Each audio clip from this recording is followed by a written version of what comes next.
నిలబడి వీళ్ళు పెట్టి సర్వస్వం నాశనం అయిపోయారు. ఆడ సంగతి ఏంటి, ఏమీ కలుగుతారు లేదు, కౌలుదారులు ఉండేటట్టు చేయమనేది మా యొక్క డిమాండ్.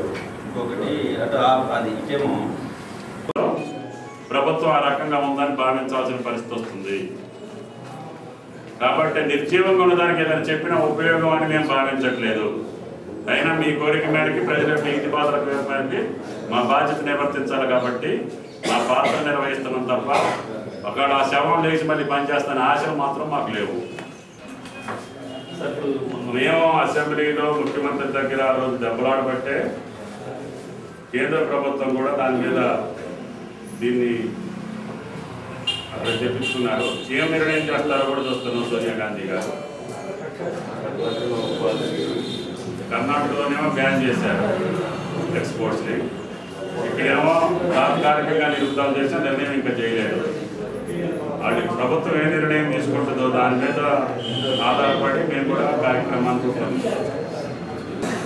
అత్యధిక వర్షపాతం పక్క రాష్ట్రంలో కురుస్తుందని తెలిసినప్పటికీ కూడా గోదావరికి వరదలు వస్తాయని చెప్పి పదే పదే సిడబ్ల్యూసి కేంద్ర సంస్థలు చెప్పినప్పటికీ రాష్ట్ర ప్రభుత్వం ఏమాత్రం స్పందించకపోవటం వలన ఖమ్మం జిల్లాలో అపారమైనటువంటి నష్టం జరిగింది. అదేవిధంగా వరద బాధితులకు ఏ రకమైనటువంటి సహాయ సహకారాలు అందట్లేదు.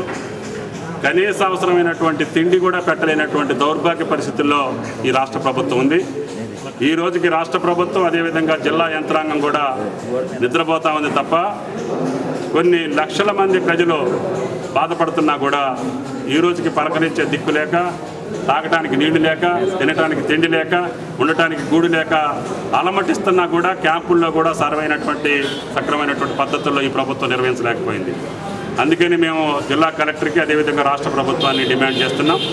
బాధితులందరికీ కూడా ఏ సహాయ సహకారాలు రిలీఫ్లో కావాలో అవన్నింటినీ ఇమ్మీడియట్గా ఇవ్వమని, అదేవిధంగా వేలాది ఎకరాలు పంట నష్టమైంది. ముఖ్యంగా పత్తి, పసుపు, అదేవిధంగా వరి, మిర్చి నారుమళ్ళు కూడా సర్వస్వం నాశనం అయిపోయినాయి.